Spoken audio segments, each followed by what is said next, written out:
Assalamu alaikum wa rahmatullahi wa barakatuhu. Welcome back to the second part of peripheral neuropathy. In this part, we are going to study the classification of peripheral neuropathies. जो classification है वो चार basis पर की गई है। Aetiology की base पर, डिस्ट्रीब्यूशन की बेस पर, पैथोलॉजी की बेस पर, मोडालिटी की बेस पर। हम इन चारों क्लासिफिकेशन को डिटेल से पढ़ते हैं। फर्स्ट ऑफ ऑल, एटियोलॉजी की बेस पर क्या क्लासिफिकेशन है। एटियोलॉजी यानी कॉज की बेस पर, ठीक है, कॉजिंग एजेंट क्या है। अब तीन एटियोलॉजिकल कैटेगरीज होती हैं। हेरिडिटरी, ठीक है, जो बाय बर्थ आपके पास आएगी वो। मेटाबॉलिक या टॉक्सिक, और कुछ एसोसिएटेड विद सिस्टमिक डिजीजेस। तो सबसे पहले हेरिडिटरी की अगर बात करें हम, तो हेरिडिटरी जो लार्ज ग्रुप है, ठीक है, मोस्टली जो पेरिफेरल न्यूरोपैथीज होती हैं उसमें एटियोलॉजी की बेस पर सबसे बड़ा ग्रुप है हेरिडिटरी, ठीक है। इसमें जो साइन एंड सिम्टम्स होते हैं उनका ऑनसेट होता है, ग्रेजुअल ऑनसेट होता है, स्लोली प्रोग्रेस करते हैं, आहिस्ता आहिस्ता सालों में जाके आपको ये सिम्टम्स आना शुरू हो जाते हैं। इसकी सबसे most common example Charcot Mary-tooth है, जिसको हेरिडिटरी सेंसरी मोटर न्यूरोपैथी भी कहते हैं, HSMN1, ठीक है। ये सबसे मोस्ट कॉमन हेरिडिटरी न्यूरोपैथी है। इसमें होता ये है कि इसका जो पैटर्न है वो ये है, ऑटोसोमल डोमिनेंट होती है, इनहेरिटेंस में आती है, ऑब्वियसली हम हेरिडिटरी पढ़े हैं। इसकी जो फिनोटिपिक एक्सप्रेशन है is often variable such that affected family members of a propositus may have no symptoms and minimal neurological findings. इसमें क्या होता है कि जो फिजिकल साइन एंड सिम्टम्स आते हैं, जो प्रोपोसिटस कहते हैं, वो पर्सन जो कि फर्स्ट अफेक्ट हुआ था उससे उसके बाद आगे ट्रांसफ़र हो रही है, तो उसमें कोई ऐसे इतने सिम्टम्स नहीं आए, ठीक है। मिनिमल न्यूरोलॉजिकल फाइंडिंग्स आएंगी, आप फिजियोलॉजिकली इसको इतना फाइंड आउट नहीं कर पाते, ठीक है। डिफरेंट साइन एंड सिम्टम्स आते हैं, किसी में कोई आते हैं, किसी में, तो इसके डिफरेंशियल्स काफ़ी ज़्यादा बन जाते हैं। तो करेक्टरिस्टिक्स क्या होती हैं इसमें, क्लिनिकल फाइंडिंग्स आती हैं, उसमें ये होता है कि आपके जो काफ मसल है ना उनकी एट्रोफी हो जाती है, ठीक है। जो इसकी मेन फाइंडिंग है ना, जब भी चारकोट मैरी टूथ होगी तो हम उसके लोअर लिम्स चेक करते हैं, उसके काफ मसल चेक करते हैं, उनकी एट्रोफी हो जाती है। उसको हम कहते हैं इन्वर्टेड शैम्पेन बॉटल अपीयरेंस। इसकी अगर पिक्चर मैं आपको दिखाऊं, ये देखें, ठीक है। अपर बॉडी बिल्कुल ठीक है, लेकिन जो काफ मसल हैं इतने पतले होते हैं, तो इस वजह से हम इसको कहते हैं inverted champagne bottle appearance. Peripheral nerves are often probably enlarged. Large fiber sensory loss is present with a marked reduction in vibratory perception and proprioception. इसमें sensory loss भी होगा, motor loss भी होगा। मोटर क्या है कि एट्रोफी आ रही है, वीकनेस है मसल्स की, उसके अलावा जो है आपकी जो वाइब्रेटरी परसेप्शन है, वाइब्रेशन की और प्रोप्रियोसेप्शन की, मेनली ये चली जाती है। हैमर टोज और पेस्केवस, ठीक है, पेस्केवस और हैमर टोज इसमें मोस्ट कॉमन होते हैं। एंकल जर्क रिफ्लेक्सेस लॉस्ट होते हैं क्योंकि लोअर एक्सट्रीमिटीज़ को सबसे पहले अफेक्ट करती है। उसके बाद इसका जो मेन फीचर होता है ये डीमाइलिनेटिंग पोलीन्यूरोपैथी है, ठीक है। तो जब डीमाइलिनेशन होगी, दैट मीन्स कि माइलिनेशन का काम क्या है, उसने नर्व कंडक्शन को फास्ट करना होता है, सेल्टेटरी कंडक्शन करानी होती है, जंपिंग कंडक्शन होती है। तो जब ये नहीं है तो उनको जंप करने की बजाय वो चल के जाती है स्लोली, तो फिर नर्व कंडक्शन स्लो हो जाती है। तो नर्व कंडक्शन वेलोसिटीज़ जो होती हैं, जब भी डीमाइलिनेशन आएगी नर्व कंडक्शन वेलोसिटी कम हो जाएगी, और ये तकरीबन 50% ऑफ नॉर्मल वैल्यूज़ होती है, ठीक है। हमने कहा था इसमें पेस्केवस होता है और क्लबिंग ऑफ टोज वगैरह होते हैं। तो ये सारा आपके सामने इसका पैटर्न है, इस तरह होती है ये। डिफरेंट साइन एंड सिम्टम्स आते हैं इसमें, फिजिकल फाइंडिंग्स आपको डिफरेंट मिल जाती हैं हर पेशेंट में।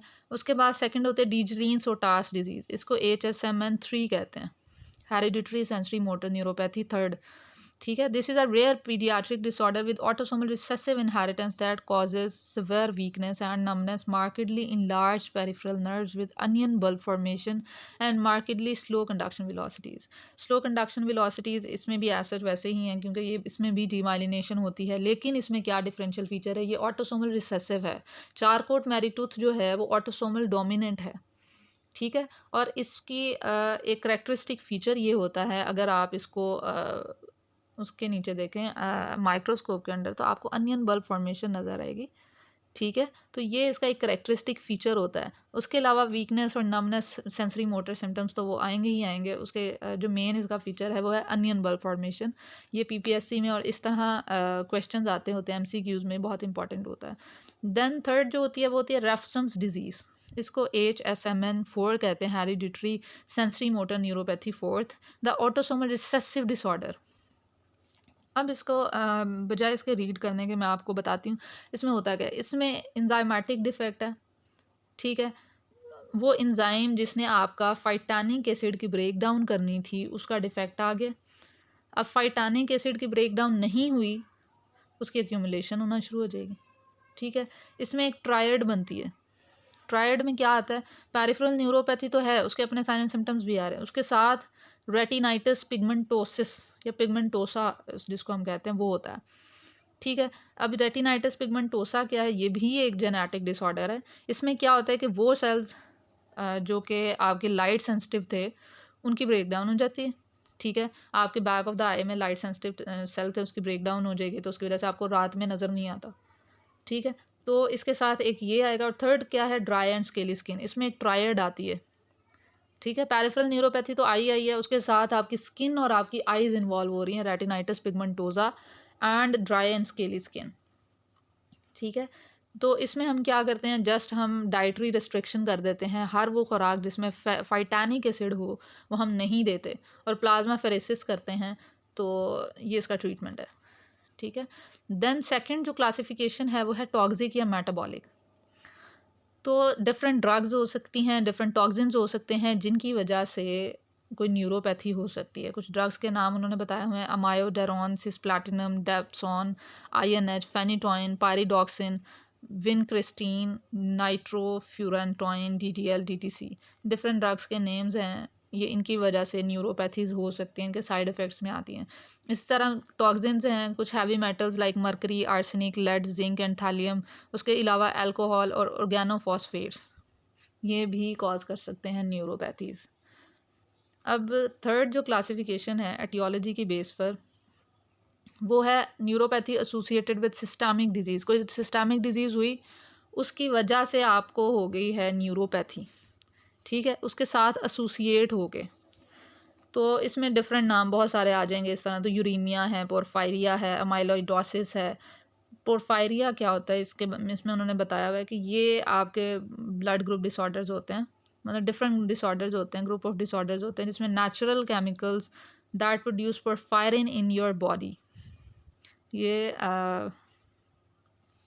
जमा होना शुरू हो जाता है पोरफायरिन आपकी बॉडी के अंदर। इस वजह से हम इसको पोरफायरिया कहते हैं। पोरफायरिन क्यों इंपॉर्टेंट है, ये हमारे हीमोग्लोबिन के साथ अटैच होकर ऑक्सीजन की कंडक्शन कराता है, आयरन को बाइंड कराता है, ठीक है। इसमें इसका बहुत इंपॉर्टेंट रोल भी है, लेकिन अगर इसकी एक्सेस हो जाएगी तो पोरफायरिया हो जाता है, ठीक है। उसके अलावा और भी बहुत सारी हैं, विटामिन B12 की डेफिशिएंसी हो जाए उसमें भी न्यूरोपैथी हो जाती है, SLE में हो जाती है, रूमाटाइड आर्थराइटिस में हो जाती है, बहुत सारी हैं, ठीक है। इसका आगे एक निमोनिक आएगा, डैंग थेरेपिस्ट, उससे हम इसको याद रखेंगे कि कैसे कॉजिंग एजेंट्स हम याद कर सकते हैं। अब कुछ हैं प्योरली सेंसरी न्यूरोपैथी भी होती है, ठीक है। अगर प्योरली सेंसरी न्यूरोपैथी है तो वो किसी कार्सिनोमा में आपको दिखेगी। ये कुछ इंपॉर्टेंट पॉइंट सेपरेट करके लिखे हुए हैं कि कार्सिनोमाज जब होंगे, स्पेशली ओट सेल कार्सिनोमा जो लंग के अंदर होता है, उसमें जो न्यूरोपैथी होगी वो प्योरली सेंसरी होगी, ठीक है। उसके अलावा कुछ सिस्टमिक इन्फेक्शंस होते हैं, 4 सिस्टमिक इन्फेक्शन है जो कि बहुत ज़्यादा कॉमन है, और इनमें न्यूरोपैथीज़ के चांसेस बहुत ज़्यादा आते हैं। लेप्रोसी में, साइफिलिस में, HIV और डाइफ्थीरिया।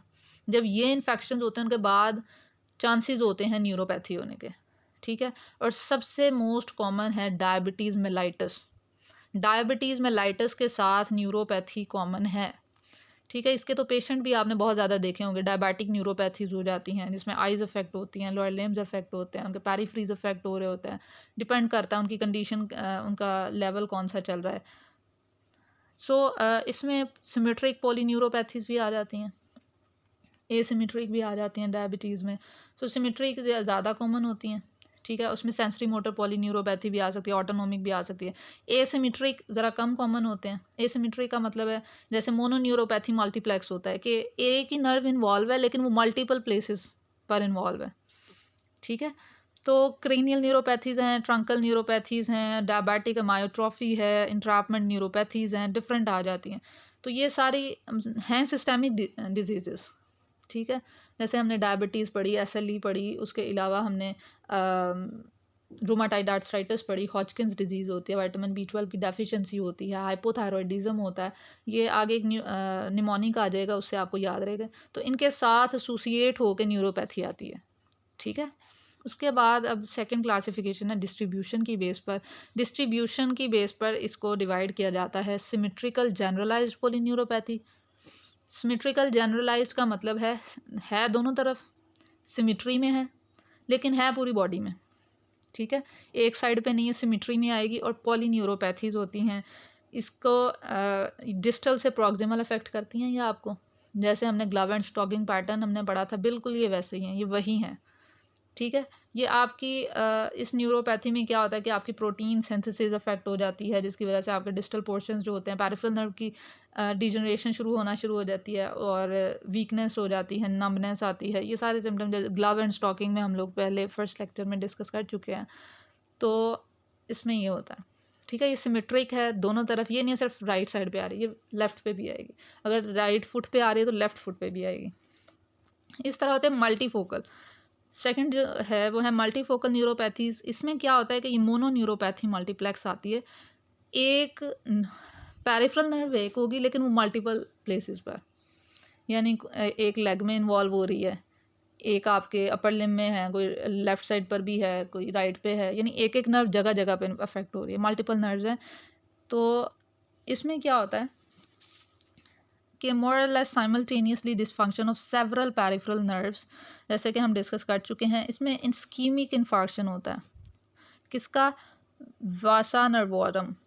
वासा नर्वोरम क्या होता है कि वो वेसल जो कि न्यूट्रिएंट्स ब्लड वगैरह दे रही है, आपकी नर्व्स को जो सप्लाई कर रही है, उसका इन्फार्क्शन हो जाता है, ठीक है। मोस्टली SLE में, रूमाटाइड आर्थराइटिस में, डायबिटीज़ में, पोलीआर्थराइटिस नोडोसा में ऐसा होता है। ऑटो इम्यून जो डिजीज़ होती हैं उसमें वासा नर्वोरम जो है उसका वैस्कुलाइटिस हो जाता है, इन्फ्लेमेशन हो जाती है किसी तरह। ये जो इन्फेक्शन है ऑटो इम्यून है, ये उसको अफेक्ट करते हैं, इन्फाक्शन होता है। और फिर mono neuropathy multiplex, different places पर इसका अफेक्ट आता है, ठीक है। तो प्रोग्नोसिस इसका अच्छा है, रिकवरी अच्छी है, ठीक है। इन्फाक्शन या जो भी कॉजिंग फैक्टर है उसको अगर आप रिमूव कर दो तो रिकवरी हो जाती है। उसके बाद है फोकल न्यूरोपैथीज़। फोकल न्यूरोपैथीज़ जो हैं ये मोनो न्यूरोपैथीज़ हैं, एक ही जगह पर हैं, एक ही नर्व इन्वॉल्व है, ठीक है। और ये कब होती है, जब कोई ट्रॉमेटिक इंजरी आ गई या कोई इंट्रैपमेंट इंजरी हुई है। तो इसमें क्या है कि जैसे कार्पल टनल सिंड्रोम है, उसमें मीडियन नर्व की इंट्रैपमेंट आ रही है या कंप्रेशन है। टार्डी अल्नर पाल्सी है, उसमें अल्नर नर्व आपके एल्बो पे अफेक्ट होती है, कंप्रेस हो जाती है। सैटरडे नाइट में आपकी रेडियल नर्व जो होती है अफेक्ट होती है। पेरोनियल नर्व जो कॉमन पेरोनियल नर्व है आपके लेग पे, फिबुला के हेड के लेवल पे जो कंप्रेशन आती है अक्सर टाइट स्टॉकिंग्स और कुछ पहनने से, या डायरेक्ट इंजरी भी हो सकती है। टार्सल टनल सिंड्रोम होती है, ठीक है, जिसमें टिबियल नर्व की जो डिस्टल ब्रांचेज हैं वो अफेक्ट होती हैं। तो ये फोकल न्यूरोपैथीज में ट्रॉमेटिक इंजरीज या इंट्रैपमेंट इंजरीज आती हैं। देन पैथोलॉजी की बेस पे जो हम इसको डिस्क्राइब करते हैं, डिफ्रेंशिएट करते हैं, क्लासीफाई करते हैं, डिस्टल एक्सोनोपैथी, माइलिनोपैथी और न्यूरोनोपैथी। डिस्टल एक्सोनोपैथी एक मेटाबॉलिक एबनॉर्मेलिटी की फॉर्म में आती है, ठीक है। कोई मेटाबॉलिक एबनॉर्मेलिटी हुई है जिसकी वजह से आपकी प्रोटीन सिंथेसिस अफेक्ट हुई, प्रोटीन सिंथेसिस नहीं हुई, एक्सोनल ट्रांसपोर्ट नहीं हुआ, फिर आपके डिस्टल जो एक्सोन्स हैं वो डाई होना शुरू हो जाएंगे, डीजनरेट करने लग जाएंगे। और सबसे ज़्यादा कौन से अफेक्ट होंगे, जो दूर हैं, डिस्टल हैं, ठीक है। स्टॉकिंग ग्लव पैटर्न आता है, डिस्टल एक्सोनोपैथी है ना, तो ग्लव एंड स्टॉकिंग पैटर्न आएगा। Mostly small diameter exons affect होते हैं क्योंकि ये दूर होते हैं। एक तो इनके पास इनका साइज़ कम है, दूसरा इनके पास रिजर्व नहीं है, तो ये जल्दी अफेक्ट हो जाते हैं। तो जो बड़े वाले हैं वो ज़रा लेट अफेक्ट होते हैं। इसके इनिशियल सिम्टम क्या होते हैं, ऑटोनॉमिक डिसफंक्शन वाले, small fibre sensory modalities including loss of pain and temperature. हमारे जो लार्ज फाइबर्स हैं वो हमारी वाइब्रेशन की और प्रोप्रियोसेप्शन की सेंसेशंस लेकर जाते हैं, लेकिन इसमें लार्ज फाइबर्स अफेक्ट ही नहीं हो रहे, इसमें स्मॉल फाइबर्स अफेक्ट हो रहे हैं। तो सेंसेशंस कौन सी जा रही हैं, पेन की और टेम्परेचर की, ठीक है। उसके बाद माइलिनोपैथी है। माइलिनोपैथी में ऑटो इम्यून कोई ना कोई डिजीज़ होगी जिसने आपकी माइलिन शीथ को अटैक किया है। आपकी माइलिन शीथ डैमेज हो जाएगी, जैसे ही आपकी माइलिन शीथ की आपकी जो कंडक्शन वेलोसिटी है वो कम हो जाएगी, ठीक है। इसमें मोस्ट कॉमन 2 होती हैं, गुइलन बेरी सिंड्रोम जिसको हम GBS कहते हैं, और chronic inflammatory demyelinating polyneuropathy CIGP। अब GBS में क्या होता है, GBS इज़ मोनोफेजिक, इसमें भी इम्यून अटैक हुआ है आपके माइलिन शीथ के ऊपर, आपकी डीमाइलिनेशन हो गई है। इसमें हमेशा हिस्ट्री होगी कोई ना कोई वायरल इन्फेक्शन की, कोई सर्जरी की, या पेशेंट ने कि बुखार हुआ था, मुझे फ्लू हुआ था, उसके बाद मुझे ये स्टार्ट होगी। ठीक है, इसमें वायरल इन्फेक्शन के बाद GBS स्टार्ट हो जाती है। ये एक्यूट इन नेचर होती है, और जो CIDP है वो क्रॉनिक इन नेचर होती है। उसके बाद ये सिवियर प्रोग्रेशन होता है, इसका वीक्स में प्रोग्रेस करती है। ठीक है, ये फास्ट होती है। जो CIDP है वो स्लो उसकी प्रोग्रेशन होती है। उसके बाद वीकनेस और नंबनेस जो होती है वो इसके साइन एंड सिम्टम्स आना शुरू हो जाते हैं। इसी तरह CIDP है वो भी डीमाइलिनेटिंग पॉलीन्यूरोपैथी है, लेकिन ये स्लो होती है और इसमें रिलैप्सेस आते हैं। In both of these neuropathies antibodies बनती हैं जो कि आपकी माइलिनेशन को अफेक्ट करती हैं, डीमाइलिनेशन करती हैं। और जो CIDP है इसमें होता है कि आपकी CSF प्रोटीन रेज हो जाती है, नर्व कंडक्शन स्लो ही होनी है क्योंकि डीमाइलिनेशन हो गई है। इन जनरल क्या होता है, जो इसमें जो फाइबर्स अफेक्ट हो रहे हैं वो हैं लार्ज डायमीटर माइलिनेटेड एक्सोन्स। जो डिस्टल एक्सोनोपैथी में थे वो लार्ज डायमीटर नहीं थे, वो थे स्मॉल डायमीटर एक्सोन्स। ठीक है, तो जब लार्ज डायमीटर फाइबर्स अफेक्ट होंगे तो वाइब्रेशन और प्रोप्रियोसेप्शन जाएगी, जैसे कि हम पहले डिस्कस कर चुके हैं। अब हमने एक पहले भी बात की थी कि कुछ सिस्टेमिक डिजीज़ हो उसके साथ लीड करती है, और कुछ हमने इन्फेक्शंस पढ़े थे 4, जिसमें मोस्ट कॉमन होता है कि ये आएगी ही आएगी न्यूरोपैथी। ठीक है, जिसमें लेप्रोसी था, HIV था, डाइफ्थीरिया था, और 4th जो है वो मैं रिकॉल नहीं कर पा रही, आई गेस साइफिलिस था। ठीक है, तो वो 4th जो है 4 इन्फेक्शन, उसमें डाइफ्थीरिया भी था। डाइफ्थीरिया के बारे में उन्होंने बताया हुआ है कि ये जो बैक्टीरिया है इसने एक टॉक्सिन प्रोड्यूस करना है जिसने श्वान सेल की सिंथेसिस को रोक देना है, और श्वान सेल्स ही तो माइलिन बनाते हैं। तो श्वान सेल्स जो हैं अगर वो नहीं बनेंगे, तो माइलिन शीट नहीं बनेगी, तो फिर वही डीमाइलिनेशन हो जाएगी। तो ये भी लार्ज फाइबर को ही अफेक्ट करेगी। 3rd जो होती है वो होती है न्यूरोनोपैथी। न्यूरोनोपैथी में क्या होता है, selective involvement of the cell bodies of motor sensory and autonomic nerve. Neuronopathy में आपके सेल बॉडीज अफेक्ट हो रही हैं, किसी एक की, या मोटर की, या सेंसरी की, या ऑटोनोमिक की। ठीक है, ये hallmark of this group of neuropathy, cell body effect होगी या मोटर की या सेंसरी। अगर मोटर की इफेक्ट होती है तो इसको हम कहते हैं सोमैटिक मोटर न्यूरोनोपैथी। इसमें क्या होता है कि isolated involvement of anterior horn cell, anterior horn cell से आपकी मोटर सप्लाई आ रही है। ठीक है, तो अगर एंटीरियर हॉर्न सेल अफेक्ट होता है तो ये सोमैटिक मोटर न्यूरोनोपैथी है, और इसमें ALS, एमायोट्रोपिक लैटरल स्क्लेरोसिस और स्पाइनल मस्कुलर एट्रोफीज, ये 2 एग्जांपल्स हैं इसकी। इन दोनों में ऐसे होता है आपके मोटर जो है वो अफेक्ट होता है, motor system. Then somatic sensory neuropathy, अगर आपकी सेल बॉडीज़ सेंसरी नर्व्स के अफेक्ट हो रही हैं तो इसको हम सोमैटिक सेंसरी न्यूरोपैथी कहते हैं। इसमें disruption of the metabolism of the sensory nerve cell bodies हो जाता है, जिसकी वजह से अगर उसका मेटाबॉलिज्म चला गया तो डीजनरेशन हो जाएगी। ठीक है, और डीजनरेशन हो जाएगी तो सेंसेशंस नहीं जाएंगी, सारा काम ख़त्म हो गया। Special permeability of the blood vessels in the dorsal root and gasserian ganglia make these neurons particularly vulnerable certain toxins. इसका रीज़न क्या होता है कि इन एरियाज़ में ब्लड वेसल्स की जो परमिएबिलिटी है, डॉर्सल रूट से ही सेंसरी सप्लाई आपके डॉर्सल रूट से आ रही है। आपकी जितनी भी सेंसेशन हैं वो डॉर्सल रूट में एंटर करती हैं, फिर ऊपर स्पाइनल कॉर्ड के थ्रू ट्रैवल करके आपके ब्रेन में जाते हैं, फिर वहाँ से वापस मैसेज लेकर आती हैं आपके एंटीरियर या वेंट्रल हॉर्न के थ्रू, आपके मोटर या मोटर सिस्टम से निकलती हैं और अफेक्टेड ऑर्गन्स तक जाती हैं। या आपकी एक रिफ्लेक्स आर्क भी हम इसको कहते हैं। तो ये तो आपको अंदाज़ा है ना। तो आपके डॉर्सल रूट को या गजेरियन गैंग्लियाज जो मौजूद होते हैं वो अफेक्ट होते हैं। क्योंकि उस एरिया में जो ब्लड सप्लाई है वो सेलेक्टिवली या स्पेशली परमिएबल होती है टू सच टॉक्सिन्स। ठीक है, इसमें कुछ एग्जांपल्स हैं, पैरानियोप्लास्टिक सब एक्यूट सेंसरी न्यूरोपैथी जो कि oat cell carcinoma of the lung में होता है। लंग्स में कैंसर्स में कुछ ऐसा होता है कि टॉक्सिन्स परमिएबल होती हैं आपकी ब्लड वेसल्स, तो ये टॉक्सिन्स ट्रैवल करके आपके जो डॉर्सल रूट है उसको अफेक्ट कर देते हैं और आपको हो जाती है सोमैटिक सेंसरी न्यूरोनोपैथी। उसके अलावा सजोगरन सिंड्रोम में भी ऐसा ही होता है। उसके बाद है ऑटोनोमिक न्यूरोनोपैथी। अब 3rd सिस्टम को अगर हम देखें तो ऑटोनोमिक नर्वस सिस्टम जैसे ही इफेक्ट होगा तो आपको ऑर्थोस्टैटिक हाइपोटेंशन आ जाएगी। अब फोर्थ टाइप ऑफ क्लासिफिकेशन है मोडालिटी बेस्ड, ठीक है। मोडालिटी यानी या मोटर इफेक्ट है, मोटर, सेंसरी और ऑटोनोमिक। मोडालिटी स्पेसिफिक न्यूरोपैथी में क्या होता है, the somatic, motor, sensory and autonomic neuronopathies described above, separate या मोटर इफेक्ट होगी, हमने मोटर वाली भी पढ़ी है, मोटर इफेक्ट हो तो कैसे होती है, सेंसरी इफेक्ट हो तो कैसे होती है, ऑटोनोमिक इफेक्ट हो तो कैसे होती है। ऑटोनोमिक में आपकी हाइपोटेंशन आ जाएगी, सेंसरी में सेंसरी इश्यूज आएंगे और मोटर में मोटर इश्यूज आएंगे।